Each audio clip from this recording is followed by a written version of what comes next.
Hello students, मैं Ramotar Kargwal, associate professor EAFM department, government girls college Bundi. आज मैं आपको कोटा विश्वविद्यालय के सिलेबस के अनुसार बीकॉम पार्ट फर्स्ट का paper second EAFM second business economics, इसमें एक टॉपिक है समष्टि अर्थशास्त्र या मैक्रो इकोनॉमिक्स। इस टॉपिक के बारे में विस्तार से समझाना चाहूंगा। तो सबसे पहले हम देखेंगे इसकी परिभाषा। तो प्रोफेसर गोल्डिंग ने इसकी बहुत ही अच्छी परिभाषा दी है। उन्होंने बताया है कि समष्टि अर्थशास्त्र का वह भाग है जो अर्थव्यवस्था के बड़े समूहों और औसतों का अध्ययन करता है, न कि उसकी विशेष मदों का, और इन समूहों को उपयोगी ढंग से परिभाषित करने का प्रयत्न करता है और उसके पारस्परिक संबंधों की जांच करता है।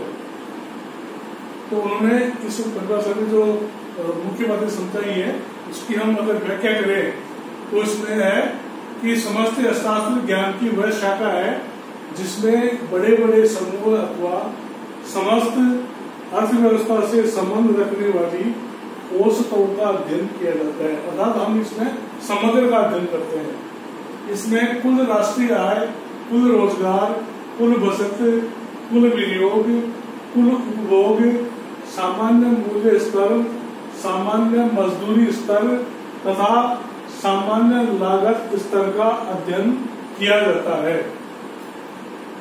तो इस प्रकार से जो समष्टि अर्थशास्त्र है उसके बारे में जानने के बाद में हम इसका हमारे लिए क्या महत्व है, तो ये हम सबसे पहले देखेंगे। तो सन 1929 की विश्वव्यापी मंदी के बाद से समष्टि आर्थिक विश्लेषण का महत्व सैद्धांतिक व व्यावहारिक दृष्टि से अत्यधिक बढ़ गया है। अर्थात 1929 में जो विश्वव्यापी मंदी आई थी, उस समय वस्तुओं की कीमतें बहुत नीचे गिर गई थी। तो उस समय जो है इस समष्टि अर्थशास्त्र की आवश्यकता महसूस हुई और इसका अध्ययन किया गया। तो इसका जो महत्व हमने जो समझा, वो सबसे पहले है अर्थव्यवस्था की कार्य प्रणाली को समझने में सहायक। हम समष्टि अर्थशास्त्र का अध्ययन करेंगे तो इसमें हमें अर्थव्यवस्था की कार्य प्रणाली को समझने के लिए और समष्टिगत आर्थिक चरों का अध्ययन आवश्यक होता है। अधिकांश देशों की समस्याएं संपूर्ण अर्थव्यवस्थाओं में कुल आय, कुल उत्पादन, कुल रोजगार, सामान्य मूल्य स्तर तथा भुगतान शक्ति से संबंधित होती है। समष्टि आर्थिक विश्लेषण द्वारा इन समस्याओं का अध्ययन एवं समाधान प्रस्तुत किया जा सकता है। सेकंड है आर्थिक नीति निर्धारण में सहायक। सरकार की आर्थिक नीतियों के निर्धारण में अर्थव्यवस्था के विभिन्न अंगों के आंकड़ों का संग्रहण एवं विश्लेषण आवश्यक होता है। समष्टि विश्लेषण द्वारा बड़े बड़े आर्थिक चरों का अध्ययन करके उपयुक्त नीति का निर्धारण किया जाता है।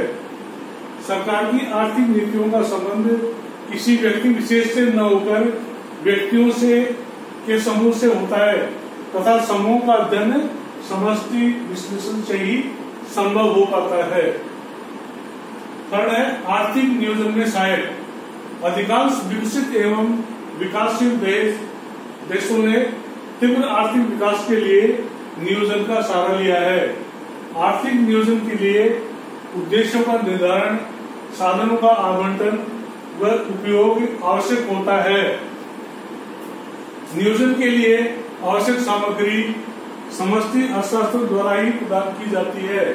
समष्टि अर्थशास्त्र के द्वारा ही नियोजन सत्ता देश के विभिन्न साधनों की जानकारी कर सकती है।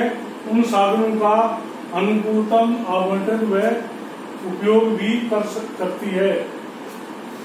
फोर्थ है सामान्य बेरोजगारी का विश्लेषण। एक देश में सामान्य रोजगार स्तर प्रभावपूर्ण मांग पर निर्भर करता है और प्रभावपूर्ण मांग कुल उपभोग फलन वह कुल विनियोग फलन पर निर्भर करती है। अतः किसी अर्थव्यवस्था में बेरोजगारी प्रभावपूर्ण मांग की कमी के कारण उत्पन्न होती है। बेरोजगारी को दूर करने के लिए कुल उपभोग एवं कुल विनियोग दोनों को बढ़ाना आवश्यक होता है। समष्टि आर्थिक विश्लेषण के द्वारा किसी अर्थव्यवस्था में बेरोजगारी के कारणों, प्रभावों एवं इसे दूर करने के उपायों का अध्ययन किया जाता है। फिफ्थ है मौद्रिक समस्याओं का विश्लेषण। समष्टि अर्थशास्त्र की सहायता से ही एक अर्थव्यवस्था में मौद्रिक समस्याओं का विश्लेषण करके ही उनका समाधान किया जा सकता है। अर्थव्यवस्था में मुद्रा के मूल्यों में होने वाले परिवर्तनों का समाज के विभिन्न वर्गों पर बुरा प्रभाव पड़ता है। इस बुरे प्रभाव से समाज के विभिन्न वर्गों को बचाने के लिए उपयुक्त मौद्रिक एवं प्रस्तुत नीति का अपनाया जाना आवश्यक हो जाता है। सरकार मौद्रिक नीति की प्रभावशीलता भी समष्टि विश्लेषण से ही जान पाती है। उसके बाद में है व्यापार चक्रों के विश्लेषण में सहायक। तो हमारा जो समष्टि अर्थशास्त्र का जो अध्ययन है वो हमें इस बात की में भी सहायता पहुंचाता है कि किसी एक देश की अर्थव्यवस्था का विश्व के सभी देशों की अर्थव्यवस्था में आने वाले व्यापार चक्रों का विश्लेषण किया जा सकता है और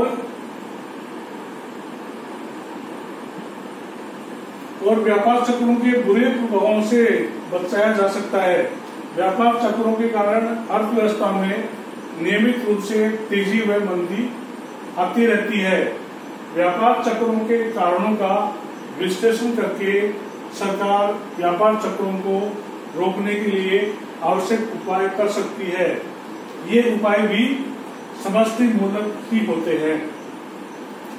सेवंथ है व्यष्टि अर्थशास्त्र के विकास में सहायक। तो जो समष्टि अर्थशास्त्र है वो अनेक व्यक्तिगत समस्याओं के विश्लेषण के लिए इसका अध्ययन आवश्यक होता है। जैसे किसी विशेष उद्योग में मजदूरी का निर्धारण अर्थव्यवस्था में प्रचलित सामान्य मजदूरी दर से प्रभावित होता है। इसी तरह वस्तु विशेष का मूल्य भी देश में प्रचलित सामान्य मूल्य स्तर से प्रभावित होता है। नाइन्थ है समष्टि मूलक विरोधाभासों के कारण समग्र का अध्ययन आवश्यक होता है। समग्र अथवा समूह केवल व्यक्तिगत इकाइयों का योग मात्र नहीं होता है, बल्कि उसकी स्वयं की भी कुछ विशेषताएं होती हैं। जैसे व्यक्ति के लिए बचत करना बहुत अच्छा माना जाता है, लेकिन समाज के सभी लोगों द्वारा एक साथ एक ही समय बचत करना समाज के लिए हानिकारक सिद्ध होगा। इन समष्टि मूलक विरोधाभासों की उपस्थिति के कारण समग्र का अलग से अध्ययन आवश्यक होता है। समष्टि मूलक विरोधाभासों का तात्पर्य उन धारणाओं से होता है जो किसी व्यक्ति के लिए सही हो लेकिन संपूर्ण अर्थव्यवस्था की दृष्टि से गलत हो। और लास्ट है अनेक समस्याओं का व्यष्टि अर्थशास्त्र में समाधान संभव नहीं।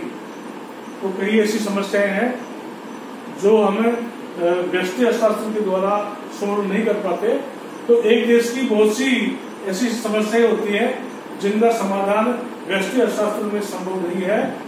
जैसे राजस्व, विदेशी व्यापार, विदेशी विनिमय, मुद्रा, बैंकिंग आदि समस्याओं का समाधान समष्टि विश्लेषण से ही संभव है। व्यष्टि विश्लेषण से इसका समाधान संभव नहीं है। धन्यवाद।